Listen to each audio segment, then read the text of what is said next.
Welcome everyone to our new episode of our leadership series. We're in 150, imagine, with the beautiful and the incredible Camilia. I am so honored and so happy. I was looking forward to this conversation. Welcome, my dear. Thank you for having me. And 150 sounds like a massive milestone. It is nice. Yeah, but then again, this is a woman who is #1 deep coach in the UK. And you have coached more than 950 leaders. I'm so proud of you. So honored. You looking so young, but you did so much. Well done. Well done. It's incredible. I appreciate that. Yeah, I mean, it's probably a lot more at this point. I haven't updated my LinkedIn bio in a while. But so let's say it, more than 1,000. Yeah. And that's already wow. Yeah, I don't think I get all the credit. I think I've been very blessed to have many doors opened for me and, have been through a ton of things that have led me on this path, and a lot of it comes through. So I feel immensely grateful to be here and do this work. Well, congratulations. And you are such a role model for everyone, because I saw a little bit of your journey. You were in the corporate world, and here you find yourself in a like a place where you bridge not only the corporate, but the spirituality, the mindset, the energetics. You just get it all entangled in one thing. Tell us, how did it come to happen? Yeah, so I grew up in Morocco, which you're also from and you live in. And for me, there was always an obsession with what happens inside human beings, right? And, I grew up in a family with very, very loving parents, but it was also not peaceful in my home, right? There was a lot of different ways of relating that got me to pay very close attention to subtle things that people would say, think, feel, do. And so my capacity to perceive from a very young age was expanded, but it was also on alert, like I was very curious to get to know how we operate. And it started really, I moved to the UK to study, and then I joined Deloitte in London, and I kind of needed to, because I didn't have a British passport at that point. So I was just, I had our green, lovely. You have to go get the passport. But that's nice, because that's reality. I mean, like, that's exactly what it is anyway. Okay. Yeah. So you studied well. You got into biggest corporation. Deloitte is a big name. I was so driven by freedom always. And so for me, even though I was a lot more conditioned, 15 years ago than I am today, there was still this really knowing that I didn't want limits on my path. And so for me, going to a really good university, getting into a really big company, getting a passport from a big country that didn't require all the visas was important. And when I got to Deloitte, I remember I called my dad after the first day, and it was a big deal, by the way, to get in, because I remember getting rejected. Of course.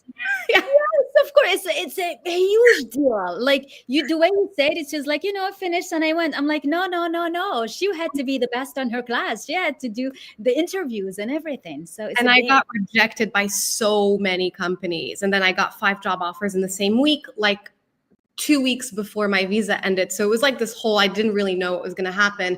And so I really was grateful for the opportunity. But then on day one, I saw how it was just pure matrix and bullshit on the inside. And I called my dad and I was like, I'm going to quit like now. And he was like, you just joined. It's like, And what kept you going, staying in there? so I spent 7 years there in the end, and it was such a ride. But what kept me going is I needed to get the passport, Yeah. but also I decided I would do things my way. So in many ways, my entrepreneurial journey started from within Deloitte. I was not spiritual or energetic, or not consciously energetic. Not what I was going to say, without even putting it up front, but probably inside. Yeah. I've always been intuitive, but there was very much, I was in my head, logic, science, mind, ways of understanding and Accounting and everything. Yeah, it's Deloitte. Yeah. And at Deloitte, actually, I was a black sheep. So, we ended up, I teamed up with this guy who was my boss's boss. And we had such a cool ride because we basically created this leadership proposition, secured $500,000 of investment. Nice. Congrats. Deloitte partners.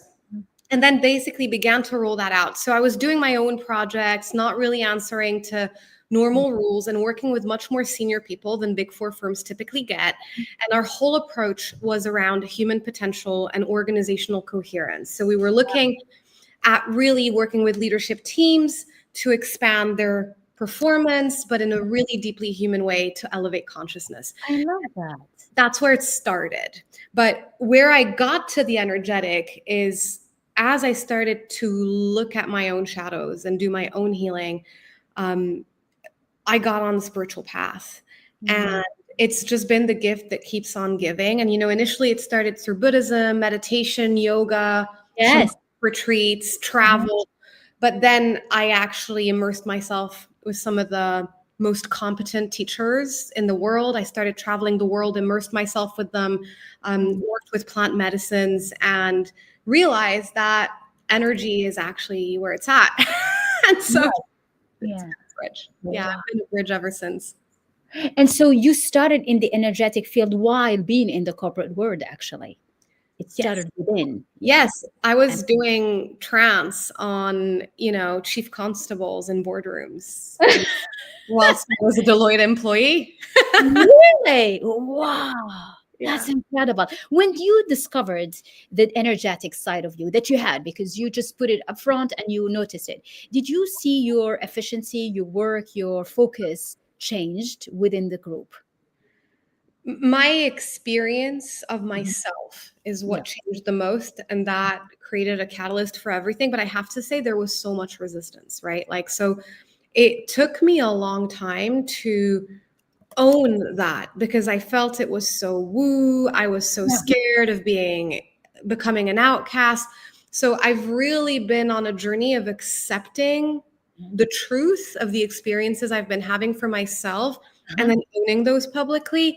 But yes, I'm so much more calm and I'm so much more in my body and I'm so much more discerning. I used to operate in the world in a very limited way. It was like everything was a problem that I was trying to fix. And my brain was constantly on overdrive. So it's helped me really pierce into deeper waters, right? And open my heart and feel more and expand my range and my capacity to hold more energy and more duality and more seemingly conflicting possibilities. So I think really bridging with our unconscious minds has it's changed my life. And then it definitely allowed me to work on the invisible origins that led the teams to face, most consultants actually get hired to de-risk things. So there's no real genuine value add. But even those who do, typically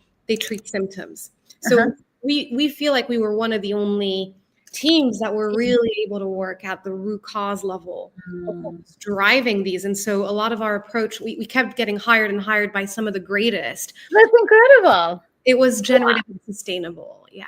You said you've been focusing more on problems. Did you see the shift towards focusing more on solutions and possibilities and finding routes?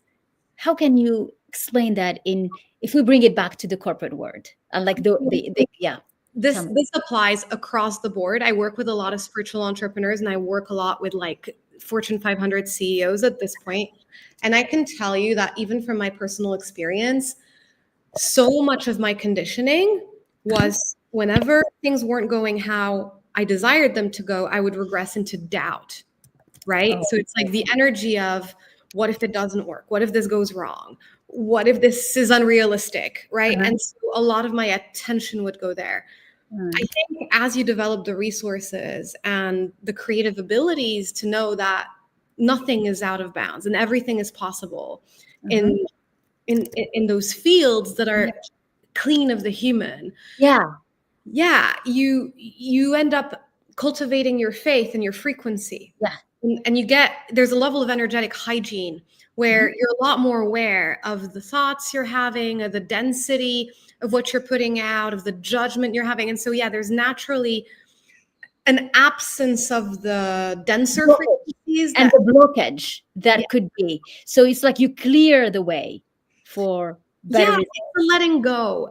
Letting It's for me, like a lot of my clients come to me, and by the time they leave, Uh-huh. they've shed a lot. So usually the result is like we have access to divinity inside us, but there's so many obstructions. And so it's like when we get rid of those, there's an absence of overthinking, there's an absence of rigidity, there's an absence of these patterns that have ruined your lives. They just drop because you don't need them anymore. And then you start to create things that make no logical sense to the mind. Which is like you lighten up, basically. Yes. Or you elevate. I like to say it elevate, because you like go to another frequency where somehow the dimension is different and you start seeing things you would have never seen before, because paranoia was like taking over, right? Yeah, I'll give you an example. So for so many years of my life, I had this belief that working hard was a good thing, right? All of us, trust me, I did much pay. I know that. It's like you do not stop working.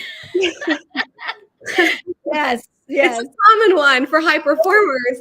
And so for me, like I created that belief. It's like I worked hard and I was really successful. Yeah. But in the last couple of years, I started to realize my success wasn't a result of the hard work. It was a result of my identity and who I was. And so my frequency and beliefs started to shift. And I work so much less than I used to, but my business has been growing and growing and growing, and I'm doing less. And so still, it doesn't make sense to my mind. How am I making more money when I'm doing less? Yeah. Yeah, but then that's the belief. And so if you're showing up in that way with, actually, if I lean back and I'm energetic match for wealth, I'm an energetic match for ease. I love that. This What is you end up creating. This is music to me, to everyone listening. What if we all become an energetic match for wealth? Tell us the secret, Camilia, because obviously you got the code here. I don't know if I have the code, but what's the code to become an energetic match for wealth? Yeah. Let's see. What can we share here? I mean, so there's two things that come through. The first is big changes happened in my financial reality when I switched away from trying to save money or spend less to actually focusing on creating more. So I don't track what I spend, but I track what comes in. True. Absolutely. What I spend doesn't matter. And so it's almost like I have this expectation that money's got my back and is there for me. Like I'm actually, in the same way that we're in relationships with our parents, with our partners, with our children, I feel like I'm in a relationship with money, right? And it's like money is there to support me. It's there to solve things for me. It's there to make things easier. It's my friend. It's like my friend. You become friend with money. Yeah. And it's more than a friend. It's like I expect it to be there. I love that. That's when even I better. when I make really large sum, like in the last 4 years, I've been spending, for me, extremely large amounts of money in my personal development, like upwards of $100,000 a year, just on coaching, training, certifications, whatever, things to deepen my craft. Sure. And, every time I make like a $50,000 payment for something that is quote unquote intangible. It's like not a house. Right, it is intangible, and you got to really believe in yourself so much that you're going to invest. You're like, okay, I'm going to make it back. So Yeah. much. And Yeah. it's almost like I know that we have to get good at releasing money, right? And it's like it's like I still feel that, but it's like there's this knowing that it comes back to me tenfold. There's this knowing that I'm a Yes. good vehicle for it, and it's in circulation through me. And I love the way you say it. There is the knowing that it comes back tenfold. And somehow when you feel that, okay, one is gone, 10 is coming. One Yes. is gone, 10 is coming. You change the equation. And Yes. you get to create the equation you want to see and become a match for, right? Because Yes. really do. Yeah. One of my favorite mantras is by Bob Proctor, which is like, money always comes to me from different sources on a continuous basis. How do you use mantras in your work to start shifting the energetics? Or do you just like meditate yourself through it? Yeah, great question. I have a fun anecdote on that because Okay, tell me. for me, my body is my religion. And so for me, if I say a mantra that is not resonant, if I don't believe it, if there's resistance in my mind, it doesn't work. It's like you're bypassing spiritually. You're telling yourself something you don't believe. It doesn't work for me. But sometimes I'll just hear you say something. I'll hear someone say something. I'll listen to a podcast, whatever it might be. And for whatever reason, I'm in a receptive state and there's resonance. So it's like, you get tingles or goosebumps Yeah, or yeah. laughs. And it's like it's not that complicated. But so for me, I'll use it like that. I'll bring in seeds and I'll make them percolate and resonate. But one of my, so the better it gets, is one that I like, because it's like, I love that. The better it gets, the better it gets. I love that. I've had to expand my capacity to receive because Yes. it's like, holy shit, this is not safe. How can life be this good? Yeah, and can I repeat it? It's not even that. It's like you're received, and now can it happen again? It's like, can it happen again? Yeah, and it's exactly the better it gets. I love that. That's one way I would use it to help myself normalize outlier states where my nervous system is stretched to make more room for abundance or to feel safe when really difficult things happen. But I'll give you a fun money example because very recently, I mean, everybody probably knows this, but in the next 6 months, we're moving into a very different financial system. A lot of the banks are going to go under. There's all this stuff going on with the Trump administration. And so I had like a large amount of savings in a UK bank account. And I moved half of them onto a crypto exchange. And I bought we did that. coins just in case, right? And so, and the person that was helping me with those operations told me, and you should add, you should. Okay, the dog is going crazy. The dog is like, oh my God, what are you sharing here, Camilia? This is like way too much here. It's like, ah. The person helping me make that exchange said to me to add to the crypto portfolio every month. And I was like, no, I'm not going to, because my main source of income is my business. Okay. And I didn't see how I was going to get my personal savings or my crypto portfolio to get money. Within 2 weeks, because the possibility was seeded, it just got me curious to consider and contemplate it. It's like, how might I add to this without transferring from my company? 2 things happened. One, I got a 7,000 pound check from HMRC as a tax rebate. That's from 3 years ago. Because I overpaid taxes my last year of work at Deloitte. That one thing. So immediately I got an extra $10,000 in my personal bank account that I could put straight into the account. And the second thing that happened is I signed a new private client. And as we hung up the phone, agreed payment details, he said, do you accept crypto payments? And I was like, as a matter of fact, I do.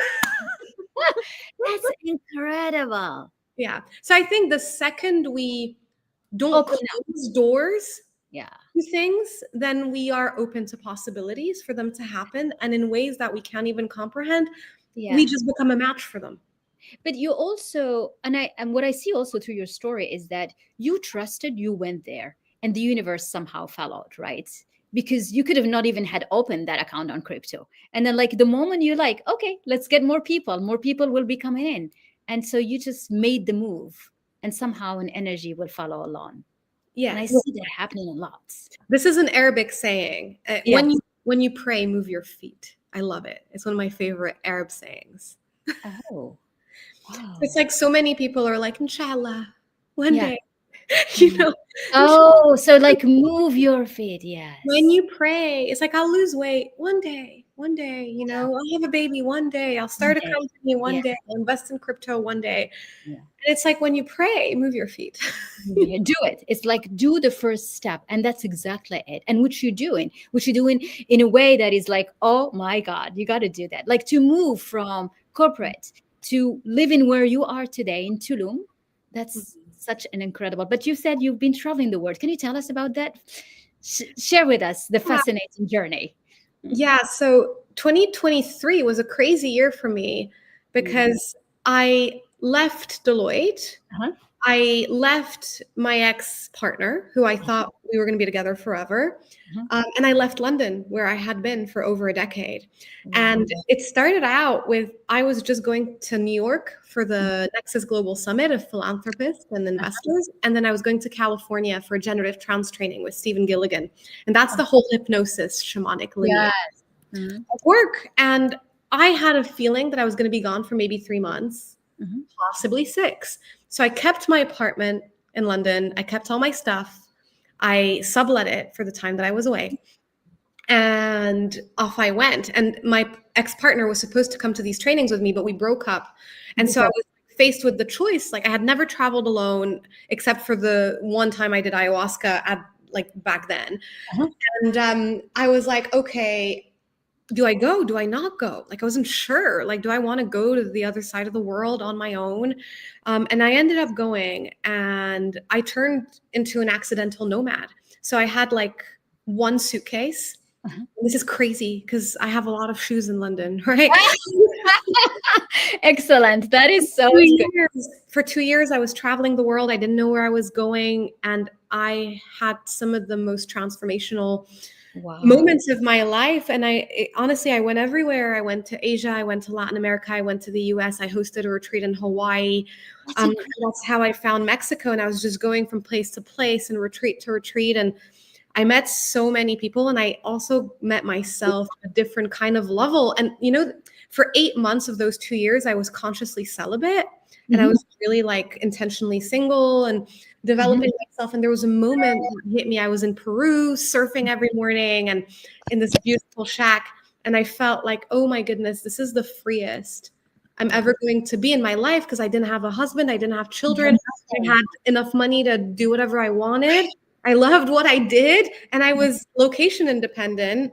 And I Yeah. was on this spiritual path, really honing my craft. And I was like really, really conscious that this was a sacred period, you know? Incredible. Yeah, That's incredible.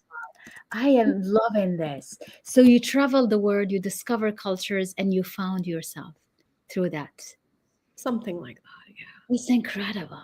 that. And you choose somehow the places where their energy is very strong each time. How Yeah. do you get to choose? Do you find the con and you're like, okay, now it's this, now it's that? Yeah, that's such a good question. Like I had family members who were like, "What do you do? Do you open Google Maps and Yeah, like?" that's so exciting. That's the question. Yeah. What do you do it? Like, what do you But do? honestly, there were like things just naturally happened, and I just Unfold it. followed the energy. And there were times like when I first came to Mexico, I had a friend from London who came, and we traveled together. When I went to Texas for a month because I Yeah. was recording a movie with Mel Wells, and then I had a retreat in Sedona, so I was in LA for the summer. So it's like Mm. I had little events here and there that took me places, and then different things happened, and I was called. And sometimes I was around people, sometimes I was totally remote and alone. And like I went to the Amazon in Yeah. Peru. I just was with plants for a month or two, and then I just wanted to integrate. And then there were other times where, when I was in Tulum, it was very social and Mhm. very Yeah. community based. Conquer. So Yeah. yeah, it just kind of I love found it. itself out. Yeah. Your story is fascinating. I was at the World Bank myself for 8 years in Hmm. Washington. And when I joined, I'm like, I want to discover the world. And this is why I asked you the question, because, people's like, how do you choose the countries where you go to? I'm like, I want to discover places I don't know. So, and I started with Latin America, and it was Peru, Brazil, Argentina. And I found myself sent on a mission on my own. And then it was Asia. So, like, I did all those places, but it was guided by this mission of development. Yet I found myself free. And that's the incredible. And I feel it in you. So it's like, I feel I'm traveling with you. And I'm like, oh my God, is she telling the story the same way? It's like, that's good. But it's true, because when you discover all those places, you Mhm. reconnect to yourself. I love that. I think whenever we're in a different environment, like it's so easy for our system to just become habitual, automatic creatures and Yes. fall into that autopilot. And Yeah. it's like, imagine you were somewhere, you don't know anybody, Yeah. you on your own. Exactly. If I didn't make an effort, I was alone. No one knew I was there. They were You're worse, because I had a structure. London, Like, when yeah. I'm in Bloom, I get like 7 plans a day. I have parties and weddings and just events happening all the time, right? With people you go for brunch with, and it's like, no, this is different. And you end up being much more intentional, and you start Mhm. to really contemplate things that otherwise you're just living your day to day, right? And so it's like there's no day to day when you're a nomad. There's no comfort. A Yeah. second you get comfortable, you travel to the next Yeah. place. So you're constantly reinventing yourself and then And finding you others. need to have this ability to welcome things that you don't know, to be at ease with the unknown, because you get to countries you don't know, and you need to just be welcoming to whatever comes to you. Meeting the void and stepping into full unknown and making that not only safe but making that the baseline for where you live from, like living from freedom instead of for freedom, is Yeah, a massive theme in my life right now. And I think that's what enables exponential growth, from a material sense. that's so true. And which brings us back to the energy of wealth again. That's what enables you. It's true.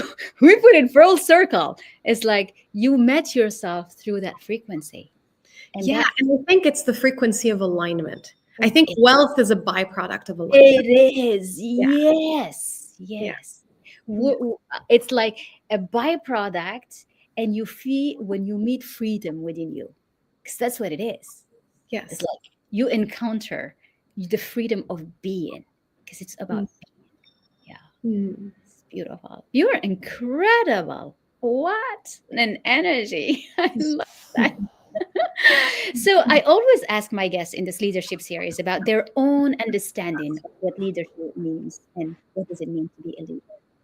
How do you see it with yourself? For me, leadership is living a conscious life in energetic sovereignty. Mm. Tell Yeah. us more what it means, for people who don't understand energetic sovereignty. It's really learning to read your body and the invisible threads, and taking full responsibility for how we show up and everything that we're creating in our lives. So many Mm. people deflect and disperse energy by complaining about their circumstances or blaming other people. And to me, energetic sovereignty is the understanding of you're creating all of those things. Yes. You doing that? How do you take your power back Mm. and get clear on what you're doing to learn those lessons and create a different experience if that's what you choose? Yeah. So you become sovereign of your own life. You Yes, own it, basically. So that's like self leadership. Leadership starts from within. You lead yourself. totally. And I think a lot of people have deep spiritual access, but very few are willing to do the dark shadow work and Dark shadow work. Yes. where the true freedom is. It's like Yeah. the messiest we can own, the darkest desires and impulses inside us, the more liberated it feels. It's counterintuitive because we think it'll bring up shame, but the shame's already there. Yeah, that's so true. The shame's gonna take it out. And it also it scares us. Sometimes we're scared, or what we can discover. And that's how we start doing it. Fear and excitement are cousins. Yeah. So depending on the assemblage point of your consciousness, we can transmute fear into excitement. Fear is actually healthy, but it's like uh, fear is the appropriate response when you're going to meet infinity. I'm flying to LA next Monday to go on a big medicine training. I'm scared. You Oh, know, I'm still gonna go. yeah. But I know that when you're faced with such infinite energy, fear is the appropriate response. Like fear is a problem when you're using it as a blocker from continuing to move forward. It's like in that sense, we're protected and safe already. It has Yeah. a place in my body. So your advice obviously is to recognize fear, you know it's there, take it with you and carry on. You broke up Ah, we just broke up. there. So it's like, so fear is there, recognize it, see it, take it with you, and just go on with your life. Yeah, like if you get underneath the fear, notice what the sensations are like in your body. It actually just shows you you're alive. And then Mm. see how it can help be fuel to support you moving forward. I love that. It's beautiful. This is Hmm. incredible. Thank you so much. Do you want to say one last word before we close to everyone listening to us? This has been fascinating. Well, just encouraging everybody to believe in the infinite power inside themselves. I think Mm. I doubted mine for a long time and it kept me smaller than I needed to be. And I'm still on a journey to become more and more cleanly powerful. And we all have those abilities. So surround yourself, put yourself in an environment of people who are where you want to be and don't accept any limitations in your Yeah. life. They're complete mental constructs that you have the power of letting go of. That's beautiful. Thank you so much. Thank you, everyone, for being with us. Thank you, Camilia. This has been such a beautiful, energetic conversation. I'm loving it. Thank you very much. Thank you, everyone. Thank See you. you soon.